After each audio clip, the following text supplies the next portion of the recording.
शिवपूजा कशी करावी। शिवपूजा करत असताना शिवपूजा ब्रह्मदेवाने सुद्धा सांगितली बरं का। ब्रह्म मुहूर्तावरती उठावं म्हणजे पहाटे उठावं। पहाट कधी होते? पहाट 3:30 वाजल्यापासून सूर्योदयापर्यंतचा जो मुहूर्त असतो त्याला ब्रह्म मुहूर्त म्हटले। ब्रह्म मुहूर्तावरती उठावं, पवित्र जलाने स्नान करावं आणि ज्याला शिव साधना करायची, शिवपूजा करायची त्याने दुसऱ्याचे कपडे घालायचे नाहीत, दुसऱ्याचे कपडे आंघोळीसाठी सुद्धा वापरायचे नाहीत, दुसऱ्याच्या उष्ट्या अर्धवट उरलेल्या पाण्याने आंघोळ करायची नाही। नाही तर काही काही ठिकाणी पाय एक बकेट पाणी त्याच्यात 3 आंघोळीला। दुसऱ्याचं थोडं जरी पाणी असेल बकेटीत तर बकेट स्वच्छ धुवून मग दुसरं पाणी घ्यायचं आणि त्याने आंघोळ करायची। दुसऱ्याचं वस्त्र घालायचं नाही। शिवपूजा करत असताना एकदा स्नान झालं की धुतलेले स्वच्छ कपडे घालायचे, धूत वस्त्र धोतर घालायचं। तुम्हाला माहिती धोतराला काय म्हटलंय? धूत वसन, त्याचा अपभ्रंश झाला धूत वस्त्र म्हणजे जे धुवूनच वापरायचं असतं एकदा घातलं की 4-4 दिवस धुवायचं कामच पडत नाही त्याला। धूत वस्त्र घालायचं, धुतलेले वस्त्र घालायचे आणि त्यानंतर गायीच्या शेणाने सारवलेली जमीन, त्या जमिनीवरती भगवंताचं पार्थिव शिवलिंग असेल किंवा घरातलं एखादं दगडाचं शिवलिंग असेल किंवा कणकेचं शिवलिंग करतात, पिठाचं शिवलिंग करतात, मातीचं शिवलिंग करतात। तसा शिव चराचरात व्याप्त आहे, शिव चराचरात व्याप्त आहेत। भगवान शिवजीचे काही राहण्याचे ठिकाण आहेत पहा। नर्मदा नदीत नर्मदेतला कंकर्ण कंकर शंकरी, नर्मदेतला कंकर्ण कंकर शंकरी, नर्मदेतला दगड जर असेल तर प्रत्येक कंकर्ण कंकर आपण त्याची शिव स्वरूपात पूजा करू शकतो। त्यानंतर पाऱ्यात परमात्मा राहतात। पारा म्हणजे भगवान शिवजीचं वीर्य मानलं जातं म्हणून पाऱ्याचं शिवलिंग आणि स्फटिक, स्फटिकाचे मणी असतात ना, त्या स्फटिकामध्ये सुद्धा भगवान शिवजीचं वास्तव्य आहे। म्हणून शेणाने सारवलेली जमीन, त्या जमिनीवरती शिवपिंड मांडावी आणि आपण भस्म धारण करावा। गळ्यात ज्याला शिव साधना करायची त्याच्या गळ्यात सुद्धा रुद्राक्षाची माळ असावी, त्याने भस्म धारण करावा आणि बसण्यासाठी त्याने मृगचर्म वापरावं। मृगचर्म म्हणजे हरणाचं कातड, एकाग्र ध्यान होण्यासाठी मृगचर्म असतं आणि मृगचर्मावरती माणूस बसलं तर किडा मुंगी असं वर चढत नाही आणि साधनेत बाधा येत नाही। म्हणून शिवपूजेसाठी मृगचर्म वापरावं। ब्रह्मदेव पूजा सांगतात हा मृगचर्म वापरावं, पण आता मृगचर्म सगळ्यांना भेटणं शक्य आहे का? नाही। म्हणून मृगचर्माच्या खालोखाल जे पवित्र वस्त्र सांगितलंय, आसन सांगितलं बसण्यासाठी, ती म्हणजे घोंगडी आणि घोंगडीचा स्वीकार वारकरी संप्रदायाने केला पा। अत्यंत पवित्र वस्त्र आहे ते म्हणजे घोंगडी।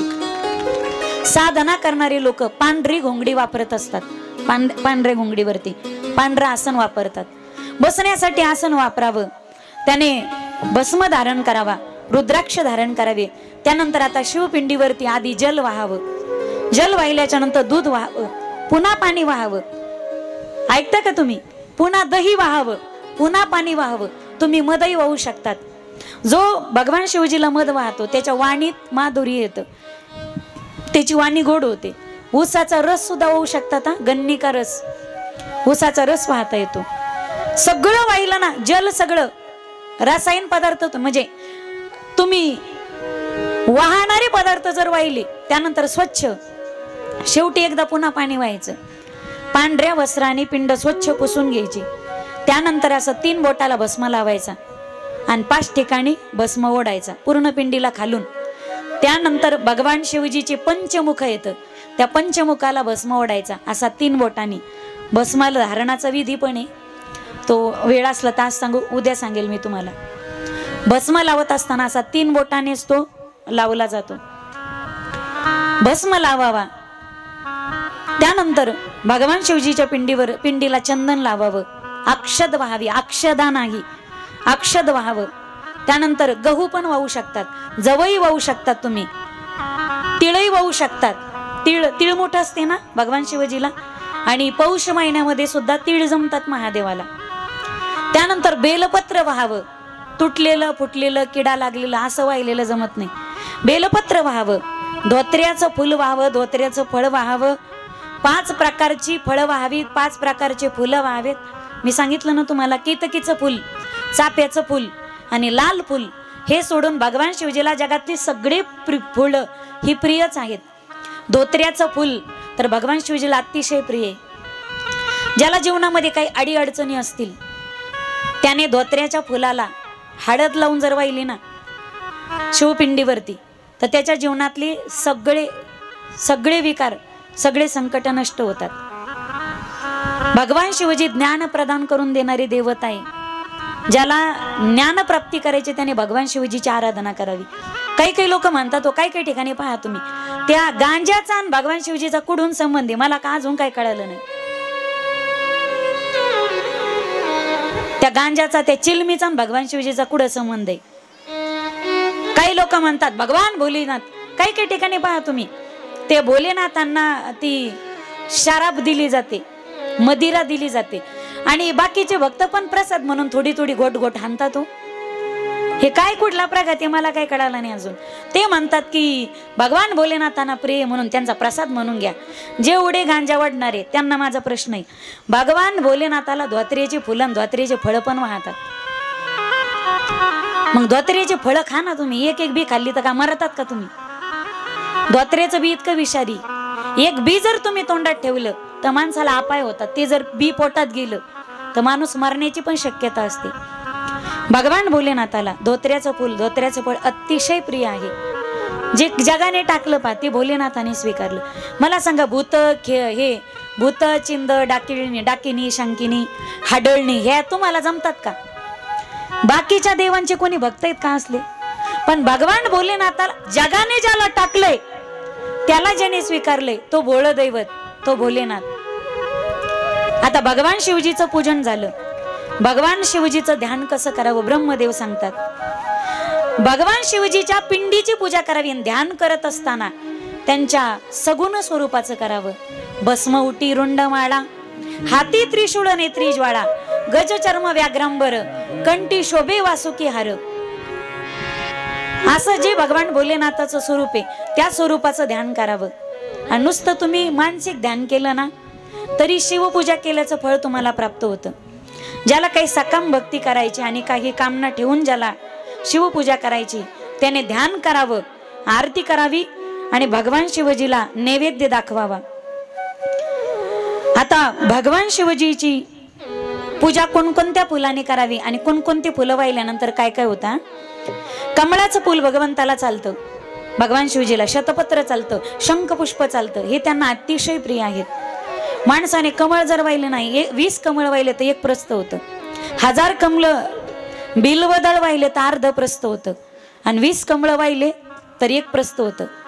1000 कमळ बिल्वदळांनी अर्ध प्रस्थ होतं. 1000 शतपत्र वाहिले तर अर्ध प्रस्थ होतं. अर्ध प्रस्थ. 1000 बिल्वदळ वाहिल्याने अर्धप्रस्थ होतं ना, 1000 शतपत्र वाहिल्याने सुद्धा अर्धप्रस्थ होतं. 16 प्रकारची फळे एकाच वेळेला वाहिले तर 1 प्रस्थ होतं. तेच प्रस्थ 20 कमळ वाहिल्याने होतं. थोडं किचकट आहे पण शांत डोकं ठेवून ऐकलं तुम्ही तर कळेल. 1,00,000 कमळाची फुले वाहिल्यानंतर माणसाची पाप नष्ट होतात. ज्याला वाटतं पाप नष्ट करायचे त्याने 1,00,000 कमळाची फुले व्हावीत. रावणाने कमळाची फुले वाहिली पा, 1च कमी पडलं. दररोज तो 1 कोटी व्हायचा, 1 कमी पडलं म्हणून त्याने स्वतःच्या या मस्तकाला शीर कमळ म्हणतात. त्याने स्वतःचं मस्तक कापलं आणि भगवानच्या शिवजीच्या पिंडीवरती वाहिलं. भगवान शिवजी प्रगट झाले आणि तुला 10 मस्तक प्राप्त होतील. एवढंच काय, तुझं मस्तक जरी तुटलं तर तिथून पुन्हा नवीन मस्तक तुला फुटेल असं वरदान देऊन टाकलं.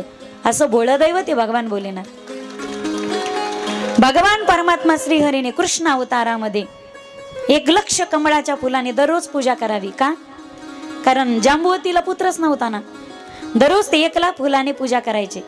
भगवान भोलेनाथाने विचार केला आज आपल्याला आपल्या भक्ताची परीक्षा घ्यायची म्हणे. कोणाची? भगवान श्रीकृष्ण परमात्म्याची. 1 फुल कमी पडलं, 1,00,000 कमळाने पूजा करायचे दररोज. त्यामध्ये 99,099 भरले सगळे. 1 कमी होतं. त्यावेळी भगवान देवादिदेव परमात्मा श्री हरी कृष्ण परमात्मा विचार करतात आपल्या नेत्राला सुद्धा कमळ म्हणले ना. जसं बोट घातलं तसं बुबळा सगळं डोळा बाहेर काढला, नेत्र कमळ आणि शिवपिंडीवरती वाहिला. त्यावेळी भगवान भोलेनाथ प्रगट झाले आणि आलिंगन दिलं कृष्ण परमात्म्याला. प्रभो तुमच्या घरी मीच पुत्र रूपाने अवतरित होईल, म्हणून अंबिके सहित सदाशिव प्रगट झाला, म्हणून सांब त्याचं नाव. भागवत कथेमध्ये उल्लेख याचा. कशी कशी पूजा करावी, काय काय पूजा करावी. ज्याला राज्य हवं असेल त्याने 10 कोटी कमळा व्हावीत, सकाम भक्ती सांगितली. ज्याला कारागृहातून मुक्तता हवी त्याने 1 लाख कमळाच्या पूजाने फुलाने पूजा करावी. कारागृहातून त्या माणसाची मुक्तता होते. त्याच्या नावाने जर पूजा केली तर 50,000 कमळ जर वाहिले तर रोगातून मुक्तता होते. मुलगी व्हावी असं वाटत असेल तर 50,000 कमळाची फुलं व्हावीत. विद्या प्राप्ती व्हावी असं वाटत असेल तर 25,000 कमळ व्हावीत. आयुष्य वाढवण्यासाठी 1 लाख दुर्वा व्हाव्यात. दुर्वा जर भगवान शिवजीला वाहिल्या, दुर्वा पण चालते. दुर्वा पण चालते. तुलसी पत्र सुद्धा चालतं. भागवतामध्ये उल्लेख आलेला हरिहराची ज्यावेळी भेट होते ती पौर्णिमा असते, पाहतो ती वैकुंठ चतुर्दशी असते. त्या दिवशी भगवान भोलेनाथांना तुलसी पत्र अर्पित करतात आणि विष्णूला त्या दिवशी बेलपत्र वाहतात.